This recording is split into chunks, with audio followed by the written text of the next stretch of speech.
Hi mga Lods, kumusta? Meron tayong unbox ngayon na Pebble version 3 or V3 from Creative. Naka 2.0 USB Type-C na ito at naka Bluetooth 5.0. Isa ito sa pinaka gusto kong mabili na speaker. Napaka minimalistic lang, napaka simple lang ng design pero napakaganda tignan. Tara, unbox natin ito. Kung bago ka lang sa channel ko, please don't forget to like, share, and subscribe para sa mga ganitong unboxing experience na pwede kong ma-share sa inyo mga Lods. Maraming salamat po.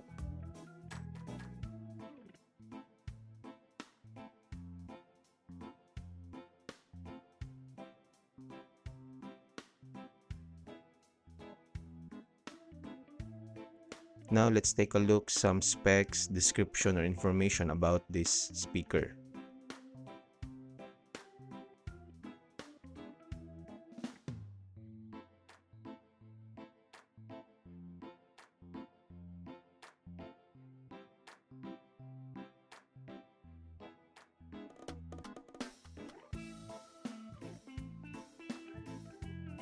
Now let's open the box para makita natin yung itsura talaga ng speaker. After we open the box, nandun yung USB Type-A to Type-C adapter. Then yung mga manuals na hindi natin binabasa. Marami-rami din yung included dito sa box. Yan.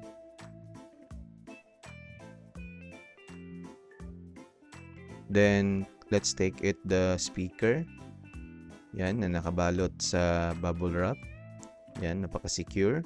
Now, let's remove those bubble wrap sa speaker para makita natin yung kagandahan ng speaker na to.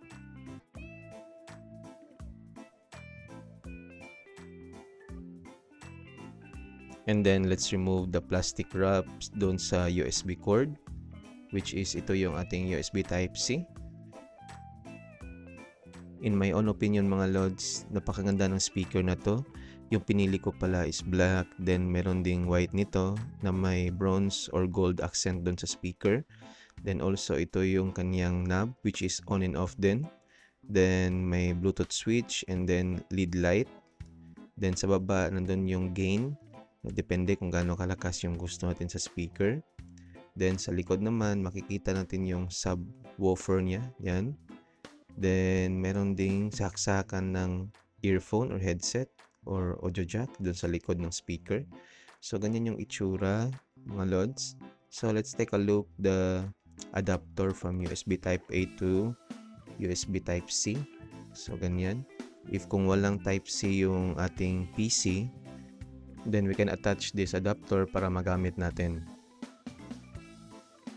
So this is the gain switch na makikita natin doon sa ilalim ng speaker. Meron tayong dalawang setting dito which is yung A, automatic, then H, yung high. So if you want to use the full potential of the speaker, set to high.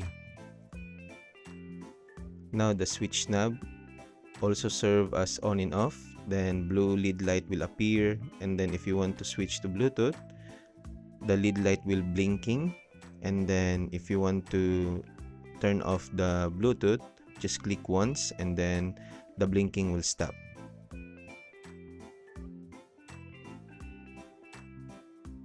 Then I will put link in the description below para ma-direct kayo dun sa shop kung saan ko to nabili online. I set the gain into high setting. Then let's play music and let's hear if maganda ba ang speaker na to.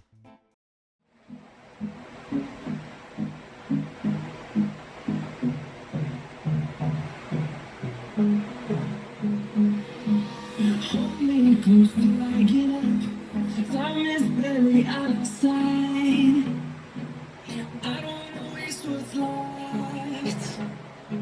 The storms we chase are leaving us, and love is all we'll ever trust. Yeah. No, I don't wanna waste what's left. And we'll go through the wastelands, through the highways, till my shadow to the sun rays.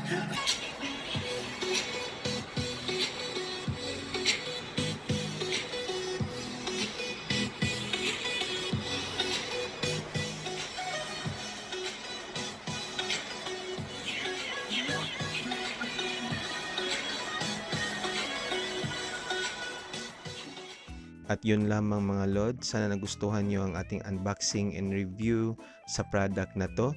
Please don't forget to like, share, and subscribe para sa mga nitong content and product, unboxing and review experience na pwede kong maibahagi sa inyo mga Lods. Maraming salamat po and God bless us all always.